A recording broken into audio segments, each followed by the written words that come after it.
What's up, guys? Carlos, just me here, and this is GamingPod guys. and today is what is today?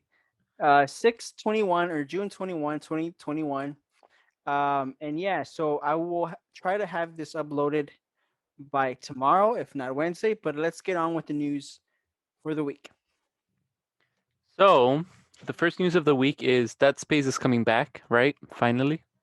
Uh, so basically, there's a guy named Jeff Grubb who recently he teased that EA would be revealing a new game at EA Play, which is happening on July 22nd.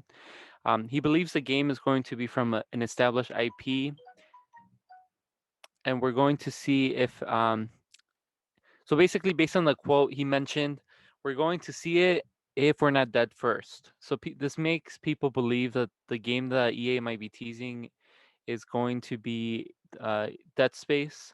And since this is a new game from an established IP, either I would say could be Dead Space 4, or it would be maybe a remaster of Dead Space, maybe a Dead Space trilogy, kind of like they did with Mass Effect. I would buy that. But Battlefield 2042 is pretty much a sequel to Battlefield 2041. Um, but yeah, but pretty much Modern Warfare or the fighting in modern times or somewhat modern times is back. Just because of Call of Duty and everything, it's kind of like they're in the past. But anyway, the gameplay trailer um, shows a lot of positive light. So hopefully it looks like how the trailers were. Uh, it's pretty much it makes it adds more competition to the FPS scene and maybe the what's it called, the battle royale scene, just because it's I think it's oversaturated with Call of Duty. I'm not saying Call of Duty is horrible, but I just feel like they're um they're using the same wagon because it's working. I don't know why I use that analogy, but it's just I feel like we need more competition so that companies can do better. So the one funny thing is, Battlefield 2041 was actually a futuristic game on PC. They had like robots, and it was like Really? crazy futuristic, yeah. What is And they had this? like Titans. It's an old game. I think it came out Oh, after Battlefield 2. And they had Titans, and they had like spaceships in the sky. But it's funny how Battlefield 2042 is technically not as futuristic as Battlefield 2041. The next piece of news is Guardians of the Galaxy. They're finally gonna get. Well, actually, no, they've had a game before with Telltales, mhm. right? Telltale Games, yeah. And so basically, the only I kind of only saw downsides. So I feel like there's just a bunch of red flags going off. The gameplay is very similar to Marvel's Avengers. So it's kind of slow. You're kind of Yeah. button smashing for most of the game. Oh, really? Um, I mean, that's what Marvel's Avengers is Oh, basically. okay. Oh, yeah, but yeah, yeah. but the gameplay is very similar to this game because you're only playing as Peter Quill, right? Oh, is Yeah, that yeah. correct? And basically you have guns and you're just shooting most of the time. Then you have melee, and then you can activate powers, which is similar to Marvel's Avengers. And then in this game, you can activate the powers of other Guardians, but you don't really take control of them. So basically, it feels like it's an expansion to Marvel's Avengers versus a like an actual game. I really feel like another company should have made the Avengers game. Maybe Platinum Games. This might be blasphemous, but I never really cared for Metroid. And when I saw Metroid Dread, it seems interesting. So it's pretty much they're skipping over Metroid 5 or sorry Metroid 4. I guess they're probably trying to wait till they're probably trying to do something different with Metroid, so that's why they had some other team work on this or something. I don't know, but Metroid Dread was originally announced for the DS.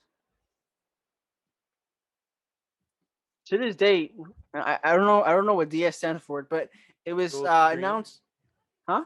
Dual screen. Oh, okay. I feel like an idiot, but yeah, it was announced originally for 2005, but now we're getting the game again for the Switch, whether it's the Switch Lite or the regular Switch, and maybe when the Switch Pro comes out, which at this point I don't know if it's gonna come out this year or at all, but it will be coming out with better graphics. October 8th. The next piece of news is Sony finally wants to be helpful with quotation marks. So, Apple versus Epic court filing shows that Sony was only interested in the royalties that came from cross-play games. Basically, they just want to make sure that the PlayStation gamers that did participate in the cross-play games um, were not helping other companies make profit in the process. So yeah, this is all about the money for Sony. Um, this was also one of the reasons why Borderlands 3 opted out for crossplay only on PlayStation. Um, because yeah, seems like Sony only wants the money. But anyway, Jill, do you like Metal Gear? Yeah, it's my favorite game.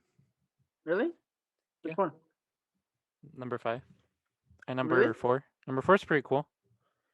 I mean, I never finished them, but they're good games. This is probably blasphemy, but the only Metal Gear game that I love is Rising, even though that's not the same thing. But It's a that fun was game.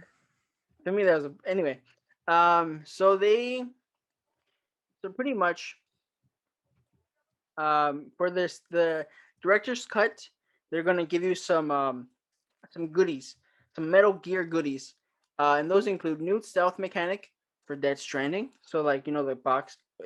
I'm assuming it's like when you get into the box because if you saw E3 and they were showing it, they have um I forgot his name in the game. Norman Reedus' name in the game. But they have him like try to get into a box, but then he realizes that's not what he wants to do. So then he walks forward, whatever, he walks away. But it's gonna be a PS5 exclusive. So if you want Dead Stranding director's cut, you gotta get a PS5. You can't get it on PS4, you gotta get a PS5. You can't get it on PC, you gotta get a PS5. PS5. So basically, GameStop is giving away things away because of course someone has to. So GameStop is actually well, actually no, GameStop accidentally made Assassin's Creed 3 Remastered available for free on their websites across the Switch, PS4, and Xbox One. The error was quickly fixed by GameStop, but not before various users were able to claim the free copies of Assassin's Creed 3 Remaster, which is about like I think $20, right? I think Um, so. it it's unclear how many customers were able to take advantage of this deal, but it received decent attention on Twitter, and apparently this isn't the first time GameStop has made some of its products free. Last year, GameStop made tons of products on its website available for free, but it was quickly fixed as well. And I'm sure the question is, are they really gonna let people keep free games? Even if it was a mistake. But anyway, I love video games. Gio likes video games, and so does Joe Rogan. Um, but he feels like he knows himself too much to play them. Anyway, according to Rogan himself, he feels that video games are too exciting and too fun to play casually. Since since the beginning of video games, there's some games that are just going to be more fun or more addicting than others. But Joe Rogan, he's not able to control himself, even if it's the most simplest of titles. Rogan suggests that although this is possible with many gamers around the world, he can't just be a casual gamer. Um, in a quote, he says, "I get a better understanding of strafe jumping and where to aim with my railgun. Can't do it. I'm too dumb. I get too excited. I get too locked in. And he feels like once he starts playing a game, he can't stop playing, and he feels like it takes up his life, his whole day, and he's just playing. He talks about a lot of Quake. So I'm assuming when that game was popular or whatever, he was playing it a lot and he was addicted to it and felt like it was taking too much of his time. So he feels like he can't separate. He knows that there's people that are able to play a game for like an hour and just once that hour is done, go on with their life. But he just can't. He feels like once he plays this game, he's stuck there, stuck because he wants to learn this and then do this and do that. Um, and then He's trying to. He. It also goes on in the podcast. He also talks about how he wants to sort of parent his kids so that they don't get addicted to it because he knows that games can be addicting as almost anything.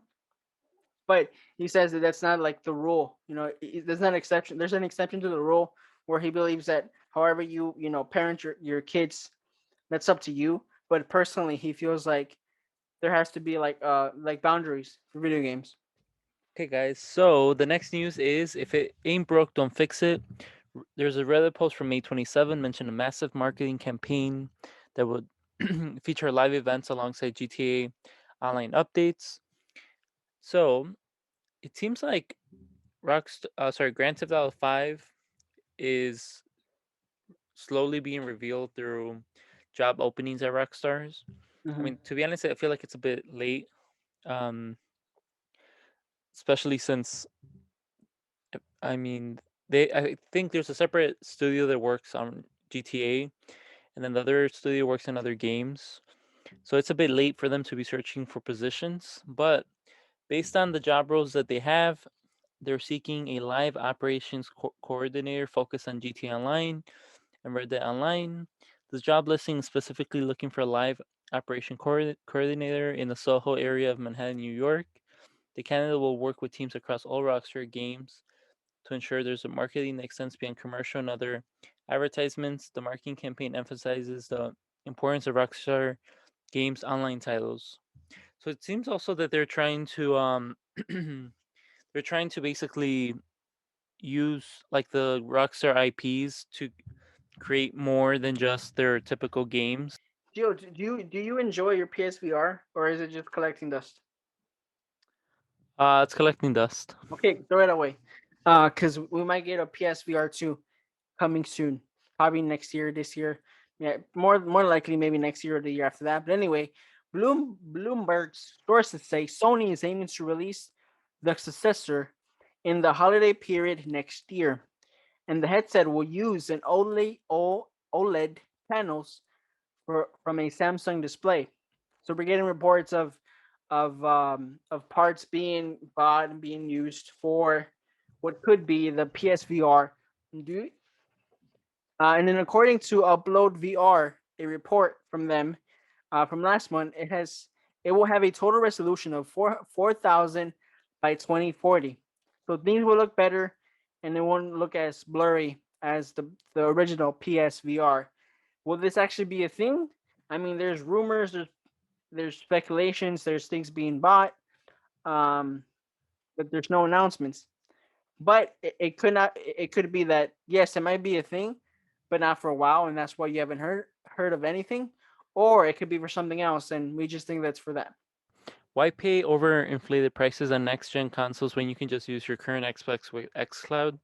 So as we know, xCloud is the new streaming. Well, it's not new because it's it's been a few months, but It's new to it's us. I'm just the kidding. new platform for you to be able to just stream your games. Microsoft will let Xbox One owners, play next gen Xbox games through its xCloud service.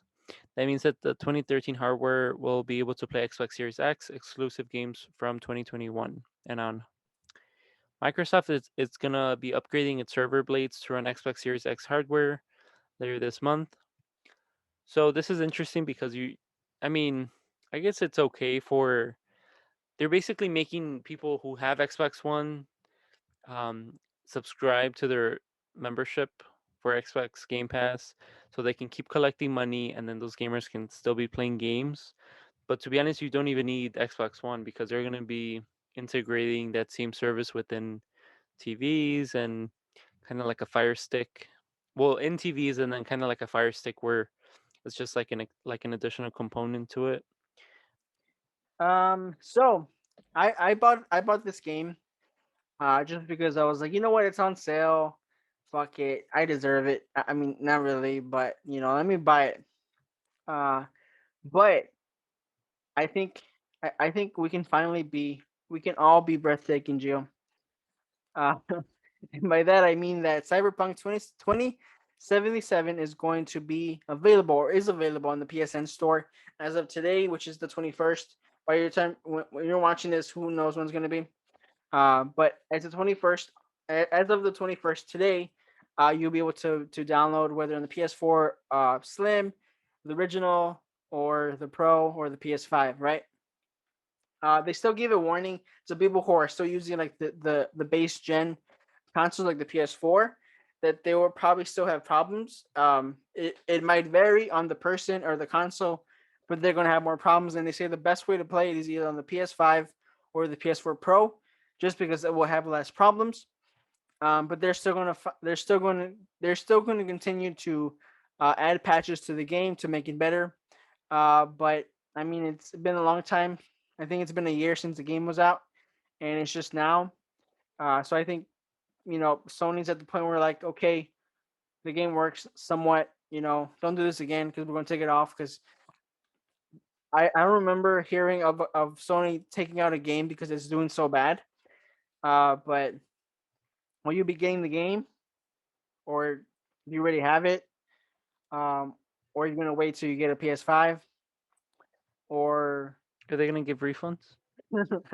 honestly, or do you think this will like help?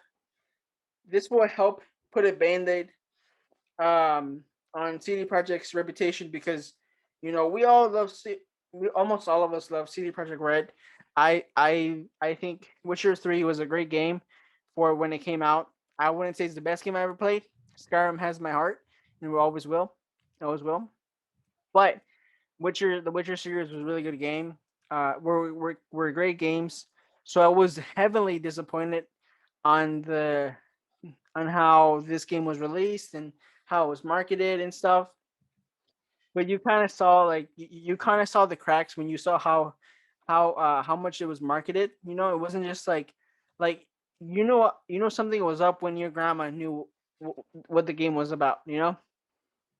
Anyway, guys, thank you guys so much for watching. Like I said in the beginning, hopefully this video goes up Tuesday. If not, more definitely Wednesday. Anything you want to add, Gio? Bye. There you go. Have a good night. Have a good day. We'll see you guys next week. So, so, so.